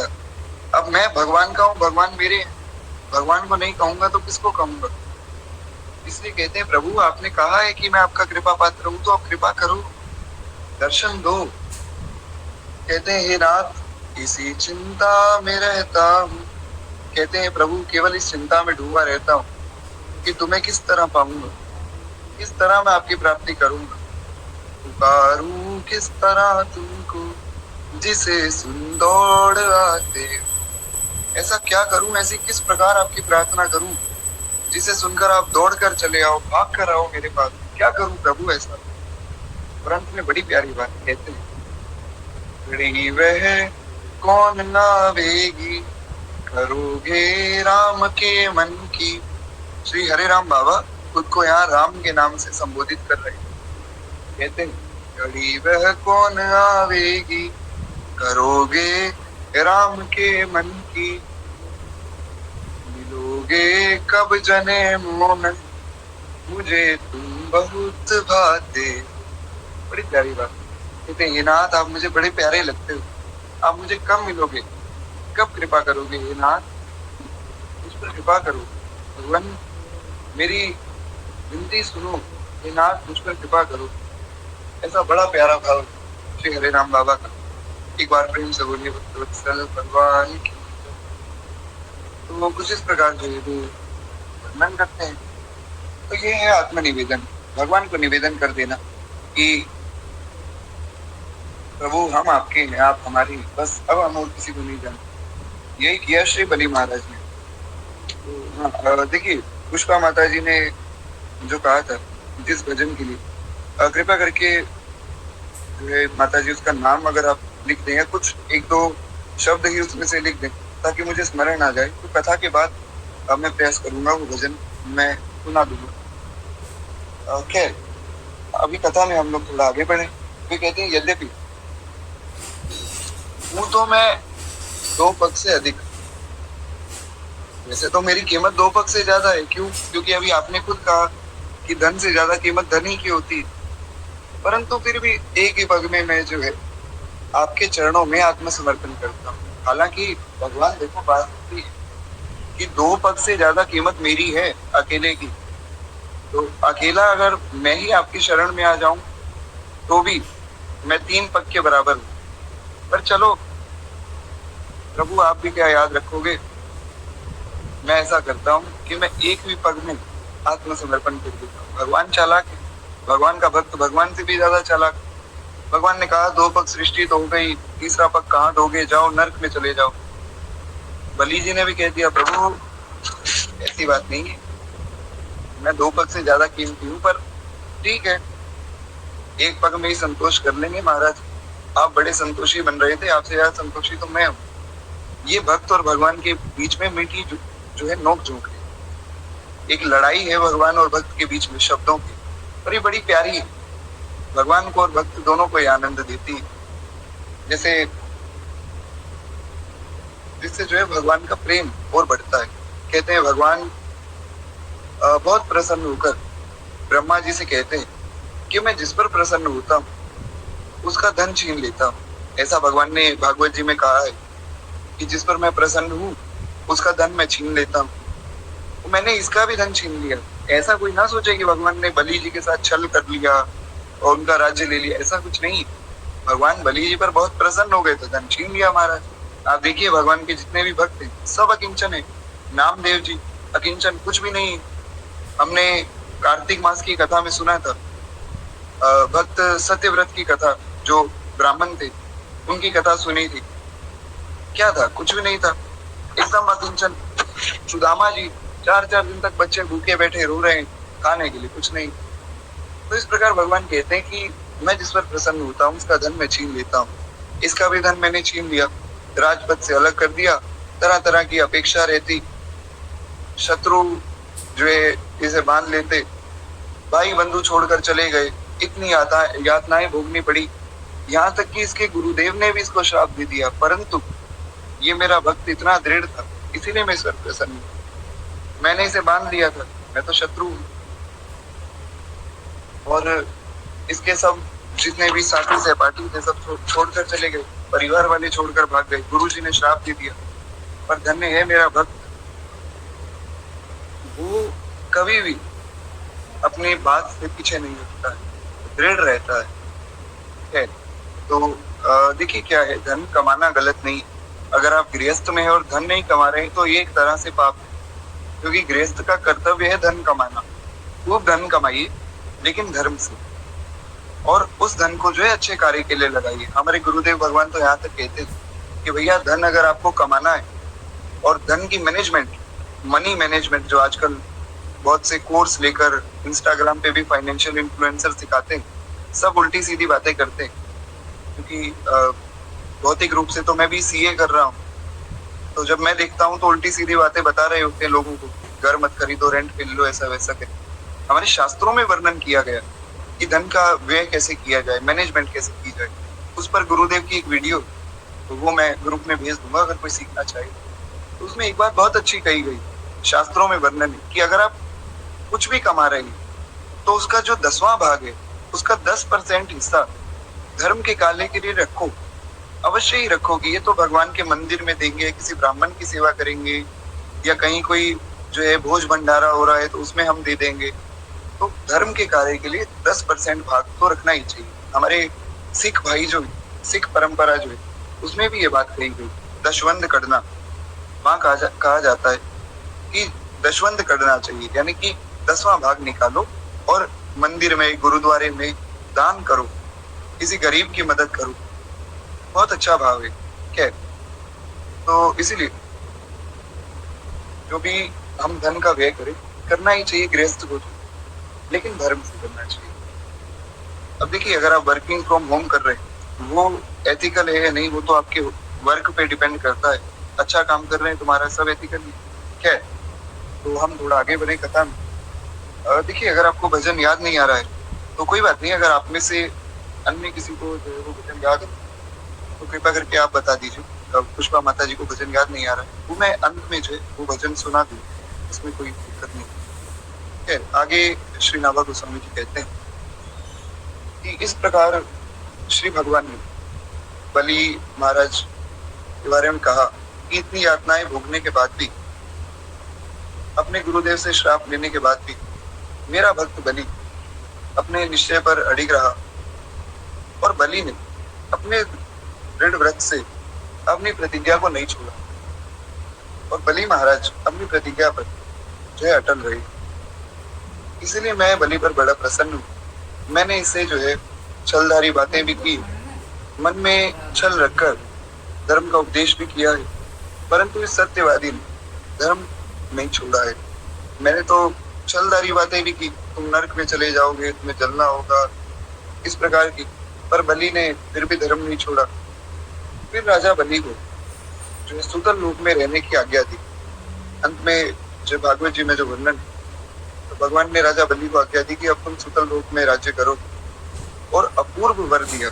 भगवान ने कहा कि वहां तुम राज्य करोगे और मैं तुम्हारा द्वारपाल बन जाऊंगा, क्योंकि मैंने तुमसे राज्य छीना है, तो मैं तुम्हारी सेवा करूंगा। तो भगवान जो है द्वारपाल बने। अब सोचिए, अनंत कोटि ब्रह्मांड का स्वामी जिनका द्वारपाल हो, क्या महिमा होगी उन बलि महाराज की। एक बार प्रेम से बोलिए श्री बलि महाराज की जय।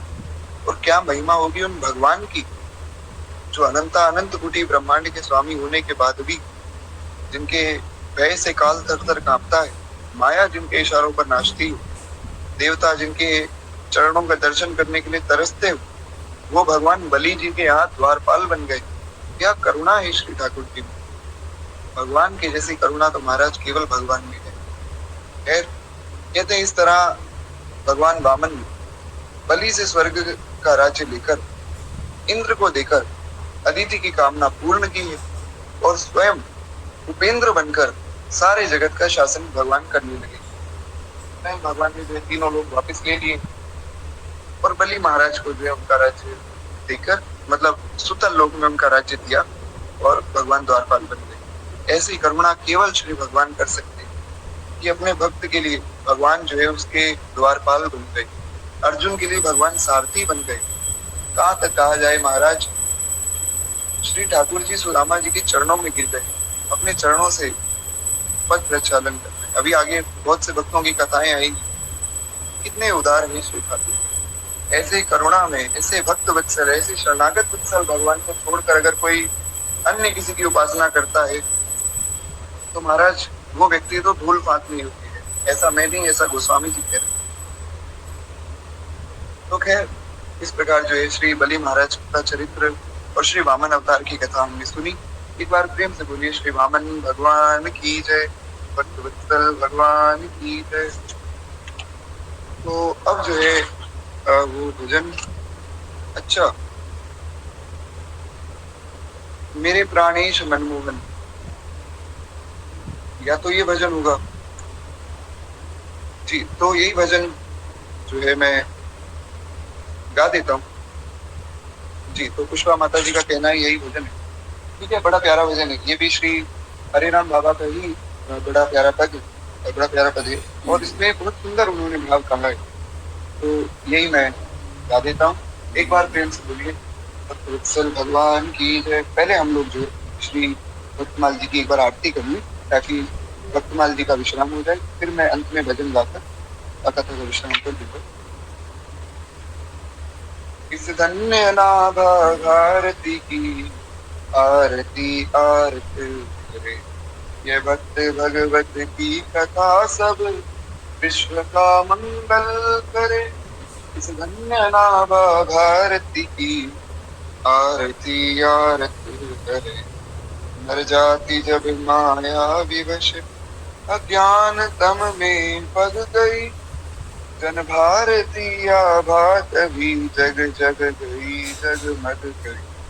अज्ञान माया मोह तम की काली माँ कलई दुली, सत प्रेम समता सत्य सुख शुचि कंज कलिकांगी। मुलूक खल कलिमल सकल उड़गन प्रभात हो गए, तब सब पथिक सुंदर सुखद हरि भक्ति पथ को पा गए। इस भक्त माला के सकल हरि भक्त जन दाया करो, सच्ची अहिंसा भक्ति में विज्ञान दे माया, सच्ची अहिंसा भक्ति में विज्ञान दे माया हर। इस धन्य नाभा भारती की आरती आरती कर, इस धन्य नाभा भारती की आरती आरती कर। भक्तवत्सल भगवान की जय, बाल कृष्ण लाल की जय, उमापति महादेव की जय, श्री भगवान की जय, गोस्वामी श्री तुलसीदास जी महाराज की जय, श्रीमद रामचरितमानस भगवान की जय, सब संतन की जय, सब भक्तन की जय, आज के आनंद की जय। जय जय श्री सीताराम, जय जय श्री राम। नमः पार्वती पतये हर हर महादेव। तो केवल हमने भजन का भी श्रवण करें, उसके बाद मैं आपसे आगे। मेरे प्राणेश मनमोहन, तुम्हें ढूंढूं कहाँ जाकर, मेरे प्राणेश मनमोहन, तुम्हें ढूंढूं कहाँ जाकर।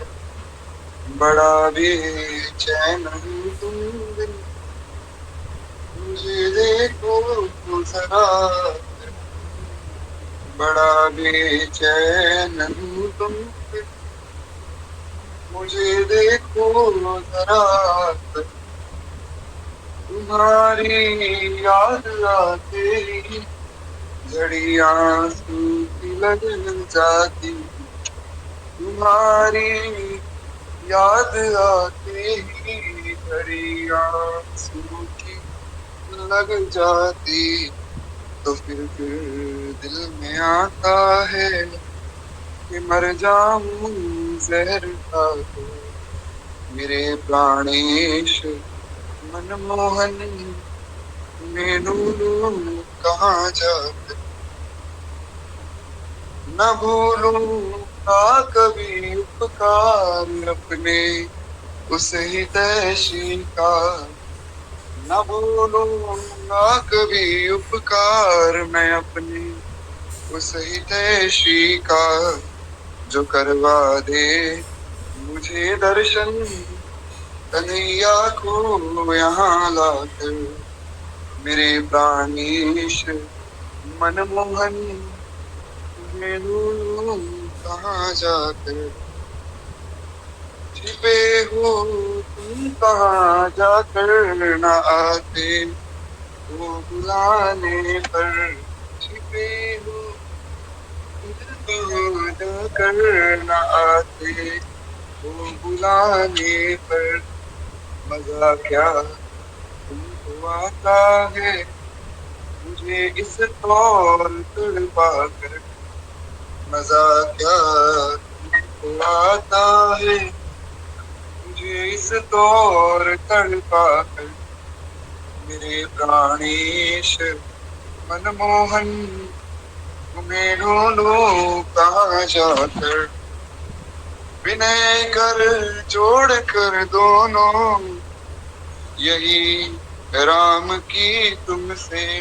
विनय कर जोड़ कर दोनों यही है राम की तुमसे। समा जाऊं तुम्हीं में मैं, तुम्हें आनंद घन पाकर। मेरे प्राणेश मनमोहन, तुम्हें ढूंढूं कहाँ जाकर। मेरे प्राणेश मनमोहन, तुम्हें ढूंढूं कहाँ जाकर। बार फिल्म से बोलिए भक्त वत्सल भगवान की जय। श्री हरि राम बाबा महाराज की जय। तो ये जो पद है ये मैं यहाँ पर भी भेज देता हूँ आपको, और ये जो है कृपया करके इसे सब ग्रुप्स में भी भेज दीजिएगा ताकि बाकी सब लोग भी सुन लें।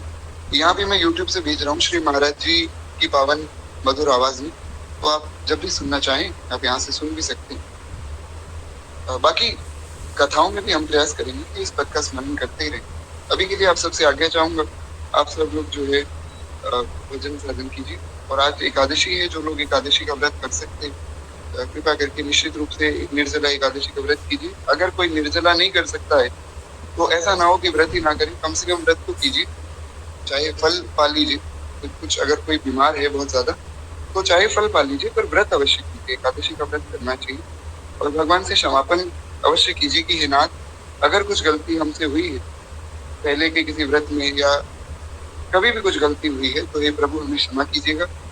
अच्छे से आज के व्रत का पालन कीजिए, ऐसी दास की मंगल कामना है। और ये पद जो है मैंने यहाँ YouTube का लिंक भेज दिया है, और ये लिंक कृपया करके सब ग्रुप्स में भेज दीजिएगा। अभी के लिए आप सबसे आज्ञा चाहूंगा, गलती भूल के लिए क्षमा कीजिए।